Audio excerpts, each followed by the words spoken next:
O halving do Bitcoin era um dos momentos mais aguardados de 2024. E há cerca de um mês ele aconteceu. Mas e agora? O que vai acontecer com o preço do Bitcoin? Vou te explicar nesse vídeo quais vão ser as consequências. Muito prazer, eu me chamo Victor Pinheiro. Neste canal falamos sobre finanças, negócios e empreendedorismo. Se você gosta desse tipo de conteúdo, peço que deixe o like e compartilhe esse vídeo com seus amigos. Certo, pessoal, antes de passar para a parte que o preço do Bitcoin pode alcançar, é óbvio que primeiro precisamos entender o que é e como funciona o halving. O Bitcoin, ele é uma moeda descentralizada, então não existe uma instituição controladora do Bitcoin que possa determinar as transações ou ter controle sobre elas. Por exemplo, o Pix, a forma mais comum hoje de pagamento entre os brasileiros. Essa forma de pagamento tem o Banco Central do Brasil como centralizador. Ou seja, se eu transferir dinheiro para alguém através do Pix, o Banco Central analisa, obviamente via sistema, se essa transação é condizente com o saldo que eu tenho na conta. Então vai sair um dinheiro da minha conta e vai ser transferida para outra conta. Já no Bitcoin não é assim que acontece, não existe um órgão centralizador. Então, por exemplo, eu vou transferir satoshis para a conta de outra pessoa. Satoshi, só para quem não sabe, é a menor unidade possível de um Bitcoin.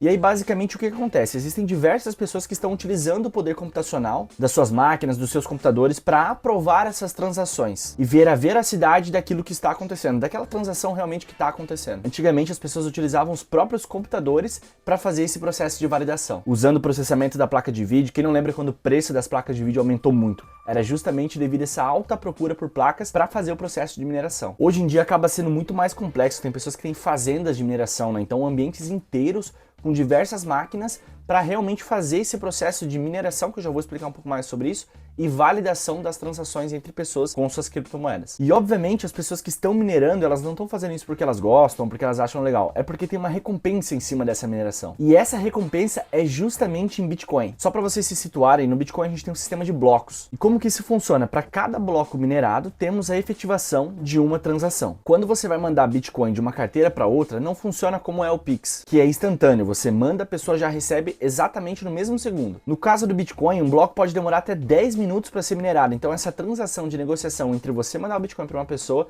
pode demorar até 10 minutos. É como se você fosse terminar de preencher uma página de um livro contábil, então existe um tempo para isso. E a cada bloco minerado existe uma recompensa em cima disso. Lá no começo da rede Bitcoin, a recompensa era de 50 Bitcoins para cada bloco minerado, então para cada validação de negociação entre pessoas. E esse é o segredo para a gente entender o que é o halving. A cada cerca de 210 mil blocos minerados, que normalmente acontece a cada 4 anos, essa recompensa que os mineradores tinham cai pela metade. Então em 2012, quando aconteceu o primeiro halving, a recompensa caiu de 50 Bitcoins para 25 Bitcoins. Em 2016 aconteceu o segundo halving e a recompensa caiu de 25 Bitcoins para 12,5 Bitcoins. Em 2020 foi o terceiro halving, que caiu de 12,5 Bitcoins de recompensa para 6,25 Bitcoins de recompensa. E no mês passado, dia 19 de abril, aconteceu o quarto halving e a recompensa caiu novamente pela metade. Então, se a recompensa era antes de 6,25 Bitcoins, agora a nova recompensa é de 3,125 Bitcoins. Então, de forma prática, antes eram minerados, ou seja, entrava no mercado cerca de 900 a 1000 Bitcoins todos os dias. Agora, depois do halving, que caiu pela metade, temos cerca de 400 a 500 Bitcoins entrando no mercado todos os dias. Então pensa comigo na famosa lei da oferta e da demanda. Hoje, depois do halving, a oferta de novos Bitcoin é menor.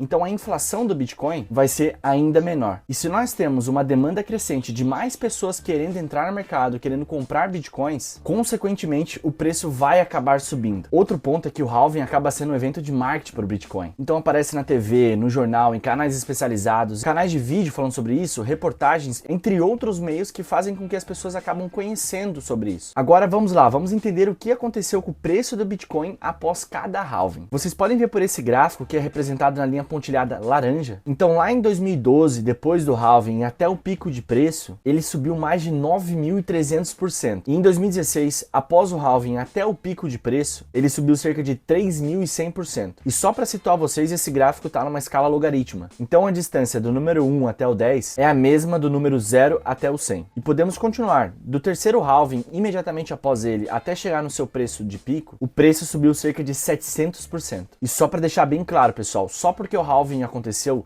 não quer dizer que imediatamente o preço do Bitcoin vai se alterar. Nesse gráfico a gente tem o tempo de 2011 até 2025. Então vocês podem perceber que o pico do preço após o halving normalmente acontece meses depois. E olhando assim, de forma macro, a gente percebe que parece que o gráfico só subiu. Porém você pode perceber que de um ponto ao outro existem quedas. São quedas de 20, 30% ou até mais dependendo da época. Outra questão que muitas pessoas podem se perguntar, por que a cada halving a subida e a porcentagem em relação aos halvings anteriores é um pouco menor? Então a gente viu que ele chegou a 9.000% e depois foi diminuindo ao longo dos outros halvings. O que todo mundo precisa entender de qualquer ativo financeiro é sua capitalização de mercado. Então lá em 2012, quando aconteceu o primeiro halving do Bitcoin, a capitalização do mercado total de Bitcoins era de 115 milhões de dólares. Então para o preço dobrar, precisaria entrar no mercado mais 100 milhões de dólares convertidos em Bitcoin. E isso é 10 mil vezes menor do que a capitalização de mercado hoje do Bitcoin. Em 2016, a capitalização de mercado já era de 10 bilhões de dólares. Então, para o preço dobrar, eu preciso que entre mais 10 bilhões de dólares nesse mercado. E em 2020, a capitalização já era de mais de 180 bilhões de dólares. E atualmente, após o quarto halving, a capitalização total do mercado de Bitcoin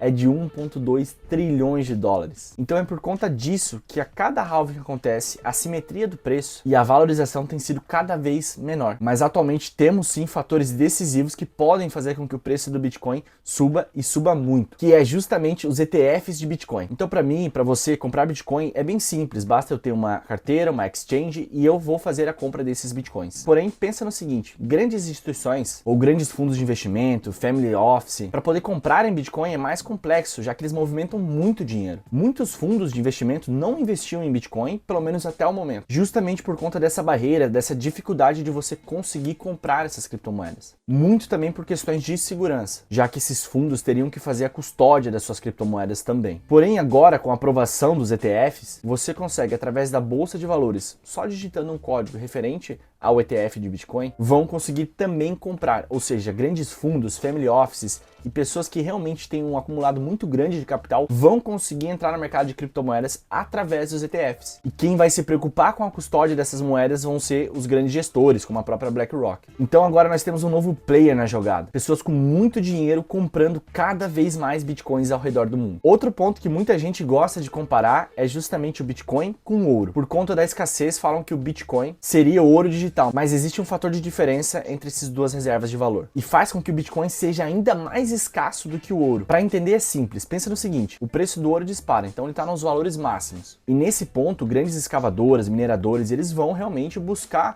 soluções para trazer mais ouro para o mercado. Então vão atrás de novas minas, vão melhorar as minas que eles já estão trabalhando. Então de alguma forma eles vão buscar ter mais ouro para vender para o mercado. E isso é possível porque existe ouro disponível para ser minerado. E muitas vezes as mineradoras, elas acabam não minerando esse ouro porque naquele momento o preço do ouro, ele não é atrativo para você ter toda essa operação de retirar o ouro, todo esse custo e vender no mercado. Porém, quando o preço sobe, ele está numa máxima boa, ela entende que nesse momento é justificável fazer a mineração para vender para o mercado. Então o que acontece? O preço do ouro está lá em cima e essas mineradoras começam a colocar mais ouro no mercado, disponibilizar mais, ou seja, a oferta começa a ficar maior. Quando você tem então uma oferta grande, obviamente a demanda se equipara e o preço do ouro acaba diminuindo. Então, no caso do ouro, por mais que ele seja uma reserva de valor, eu ainda consigo controlar o preço dele emitindo mais ouro no mercado. Mas no Bitcoin isso não existe. Então imagina que o preço do Bitcoin está no máximo, valendo muito. Mesmo assim, não existe forma dos mineradores conseguirem ter uma recompensa maior do Bitcoin. Atualmente, após o quarto halving, essa recompensa é de 3,125 Bitcoins. Não tem como ser maior, ela sempre vai ser essa. Até que chegue o próximo halving e essa recompensa ainda caia pela metade. Sendo assim, isso torna o Bitcoin ainda mais escasso que o ouro e eu ainda não consigo influenciar no preço dele através da emissão de novos Bitcoins. Mas pessoal, é importante sempre tomar muito cuidado. Sempre que as pessoas falam do halving, automaticamente já vem à cabeça o preço do Bitcoin explodindo. E todo mundo que está no mercado ganha dinheiro, nesse sentido que as pessoas acham que acontece. Já vimos pelo gráfico que existem quedas ao longo desse processo. Então você pode acabar comprando Bitcoin no momento e logo em seguida seguida o preço dele já cair. E estamos hoje no mundo num momento macroeconômico um pouco mais complexo. Por exemplo, a taxa de juros dos Estados Unidos está alta e eles precisam subir a taxa justamente para controlar a inflação, que até o momento estava um pouco descontrolada. Então isso pode fazer com que eles demorem um pouco mais para baixar essa taxa de juros. Justamente porque as pessoas que investem veem essa taxa de juros dos Estados Unidos como um atrativo para, por exemplo, deixar seu dinheiro em rendas fixas americanas,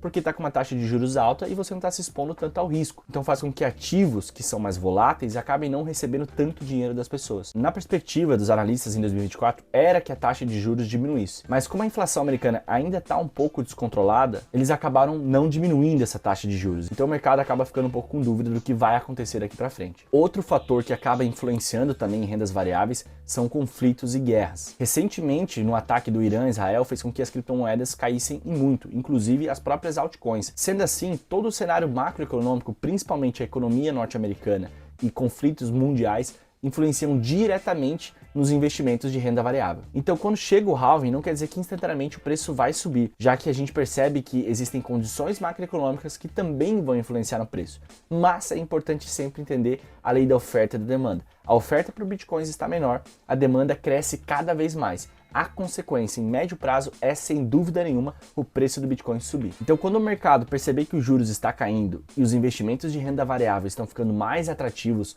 sem dúvida nenhuma, muito dinheiro vai entrar no Bitcoin. E eu vejo que o Bitcoin vai subir com força, principalmente ainda dentro de 2024, porque é uma perspectiva essa diminuição da taxa de juros e a melhoria nos investimentos de renda variável. Lembrando, pessoal, isso não é uma recomendação de investimento. Eu não tenho ideia de qual vai ser o preço do Bitcoin e se faz sentido ou não para você hoje na sua estratégia comprar Bitcoins. O que eu quis mostrar é como funciona o halving e como influências podem afetar positivamente ou negativamente esse ativo. Na minha opinião, eu tenho certeza que o Bitcoin pode bater facilmente os 100 mil dólares, mas isso só o tempo vai nos dizer. Eu já vi sim pessoas falando que o Bitcoin pode bater 500 a 1 milhão de dólares, mas a gente sempre tem que lembrar da capitalização de mercado. Se ele bater 1 milhão de dólares, um Bitcoin, você tem que entender qual é o valor, a capitalização de mercado que o Bitcoin vai ter. Então sempre a gente tem que colocar o pé no chão para entender essas perspectivas na análise de qualquer ativo financeiro. Certo, pessoal? Espero que tenha ficado claro o que é o halving e como essas influências podem afetar o preço do Bitcoin. Não esqueçam de deixar um like e deixa nos comentários o que você está achando desse momento atual das criptos. Até o próximo vídeo. Tchau, tchau.